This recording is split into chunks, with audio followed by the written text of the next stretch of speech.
Tonight I'm going to make a mushroom risotto. These are all the ingredients I'm going to use. Pecorino cheese, you can leave it out to make it vegan, as well as chicken stock. You could use veggie stock. Arborio rice, brown onions, some button mushrooms, celery I found at the bottom of the fridge, some garlic, Natalex because I don't have any butter, shock horror, and crema tartufata, which is a truffle cream. So I bought this at Mediterranean Wholesalers in Brunswick. You can leave it out and just use other mushrooms. Perhaps like porcini mushrooms would be a great one if you've got dried ones. They're fairly inexpensive. Danielle doesn't like mushrooms, so I'm going to try and get her to like them by cooking them just, or slicing them quite small. They'll shrink a lot in size when you cook them out, so you won't even notice. It'll be a little bit of texture, mostly flavor. So I've got some olive oil here in a pan. Chopped up all the ingredients. I've also got some thyme here as well from the garden.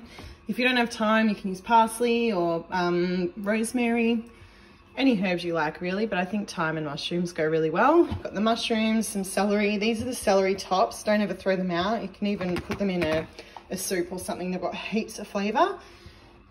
Garlic. And if you are making a risotto and you'd like to use porcini mushrooms, or you have some, they have such amazing flavor. It'd be a really good addition, but as my sister doesn't like them, I'm not using them today. But what you would do is just put some dried porcini mushrooms in a bowl, pour some hot water over the top from the kettle and let them soak for about 20 minutes. Then you can just straight take the mushrooms out, just wring them out, give them a bit of a squeeze to take out the excess water and chop them up, and then use them as you would any other mushroom. But don't throw away the water that they were soaking in. That's full of flavor. Just use that like a mushroom stock and put that into your risotto as well. Just be careful. There can be a bit of like gritty stuff that comes out of the mushroom, which settles at the bottom of the bowl. So just strain the mushroom stock off. So at this point, we're going to start sauteing off the onion and celery and mushrooms and soften everything before it goes into the risotto. There's my onion. How long things cook. So celery is quite a hard veg, I guess. You want to chop it quite finely along with the onion so that it cooks at the same time. If you're going to have bigger chunks of something, better to put it in earlier and then add the other things that cook, that need less cooking time later on, just so it's all coming together at the same time. So we've got the onion, celery and garlic in there now. You can just put it on a like medium heat, I guess. It's just to soften it, get a bit of get the sugars happening in there and just get them translucent. They don't need to caramelize at this point. Once they're softened, we'll put the mushrooms in. We'll throw the thyme sprigs in. You don't need to take all the leaves off here. Oh, you can't really see. You don't need to take the leaves off. You can just throw the whole sprig in and it'll flavor it. And then we'll put in the celery leaves as well. Now it's looking about time to add the mushrooms in just a second. Another trick at this point, my nonna often doesn't use brown onion. She actually uses a leek and chops it fine, as she says. Make sure it's fine. So yeah, you can use a leek, which gives you a super sweet, delicious, mild oniony flavor that's not too strong. Yeah, now I'm going to add in the mushies. So while the mushrooms and onions cooking out, I've just put the kettle on to heat up some water.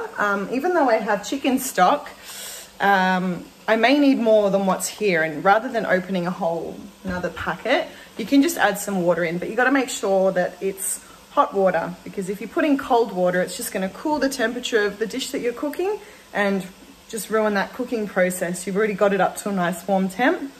To just put cold water in will just take you a step back. Mushrooms have or can have quite a high water content, and some can release a bit of moisture when they're cooking, and you don't want a watery risotto. So if you can see that there's a bit of water coming out, just let it cook out, give it a bit of time. That will reduce, and then you can go from there. There are some little tips and tricks as well that my nonna's taught me. The first being, I guess, leek. She doesn't use onion. Oh my God, geez, look at this hair. That she uses leek, not onion. She normally always uses celery. Celery has amazing flavor, like it adds such a nice flavor to the dish. What else would she do? Instead of wine, she would actually put in brandy and sherry. And I don't know where she got that combo from, but it just works. And her risotto always has this different flavor rather than using a white wine. Speaking of, I need to get the wine. You can see here that there's a whole lot of water coming out from the mushrooms. That's what I was talking about. So just cook that out, give it some time. It'll evaporate. The flavour that's in that water will intensify. So yeah, just give it a minute. Once that's cooked out, I might even do it now. I have rosé. You can use just white wine. White wine's better. I only have rosé. Just give a good glug.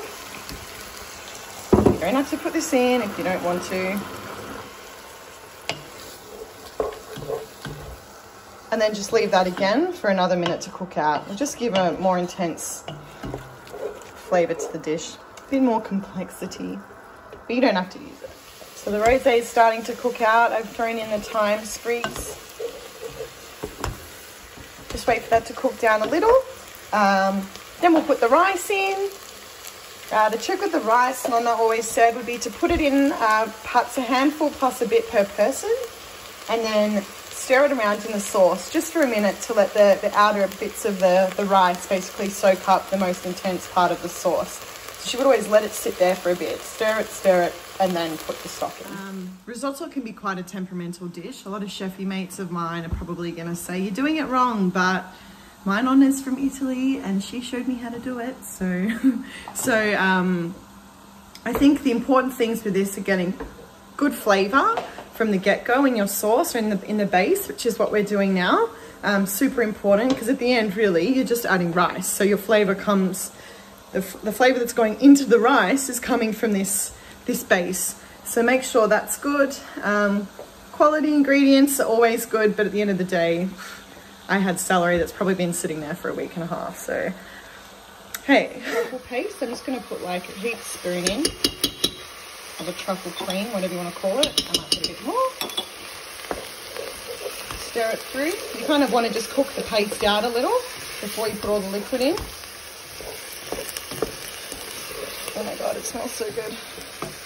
Let that sit for another second, then we'll put the rice in. I've measured the rice out. Who really knows? I always tend to make a big batch of risotto because it's just so good and I love having it the next day with extra cheese. So I just did like 3 big handfuls, or like 3.5. Now you can see there's still a little bit of stock there, but it's starting to cook down. So we'll put the rice in. And like Nonna said, just give it a stir for a minute. From this point on, it's fairly gentle, the cooking. It's kind of like letting it set. I feel like that's maybe what she was trying to explain to me when she told me she did this. Because it's still a bit liquidy.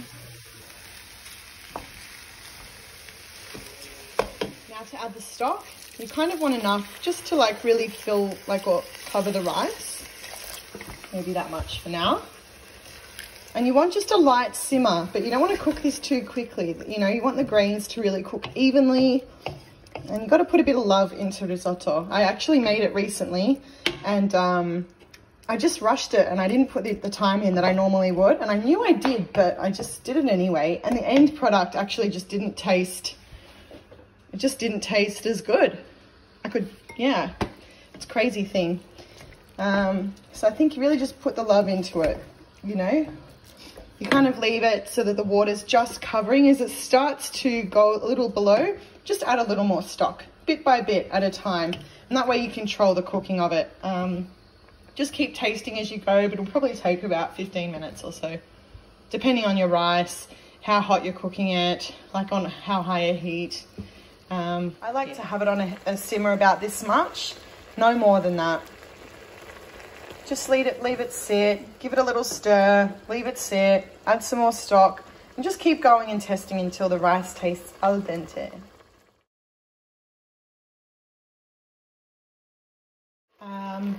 This stock that I have is not salt reduced, so be careful with the amount of salt you put in. I like things a bit salty, so I'm going to season it now. Just let it go. You kind of do it to taste as to what you like. So I'll do that now, put in some cracked pepper, and then towards the end of the cooking process, once all the flavours have truly developed, I will taste for salt again. Keeping in mind, you're going to be adding cheese at the end and butter, which may be salted, maybe not, depends what you have. I've got another But yeah, there's a lot of things to consider, so it's always good perhaps even to test with your salt at the end if you're not really sure. While the risotto is cooking, I'm going to get my cheese grated so it's ready to go and just throw in at the end, and then perhaps a bit more on top if you like, if you even want to put cheese in it, but of course you do. I guess you can even use a vegan cheese if you want. Parmesan's probably typical. I've got pecorino, so that's what I'm using. So you can just use a microplane, shave. It does do it into really fine, thin shavings, so you may need more than what you think you have, because you want it to go a long way. All I've done is just added some black pepper. Let's put a bit more stock in. You don't want to put too much, better to just add a bit, rather than adding too much and it just becomes pluggy. Starting to look good. There's the cheese.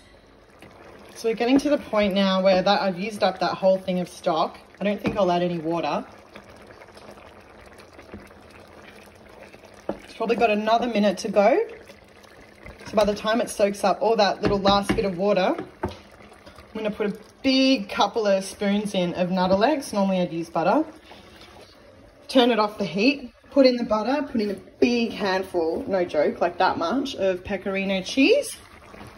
Mix it through super gently, turn it off the heat, put the lid on and let it sit there for like 5 minutes. Don't touch it, and then it will be ready to serve. If it's just undercooked and there's still a little bit of liquid left, then that's a good time to do it.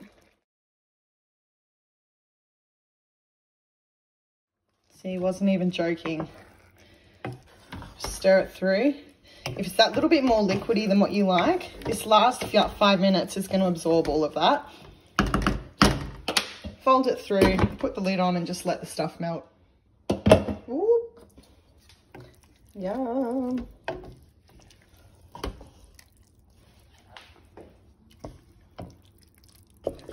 Delish. And that's it. I'll wait till my sister gets home and then I'll serve it, but I'll just put it in a bowl. More cheese. I might just check it for salt now, but it should be fine. And that's it. Finito. No, kill me. I said it's almost like Nonna's. That's right. Follow me on YouTube. It's delicious. Cara Bobra. Next Mushroom taste. risotto. #. No.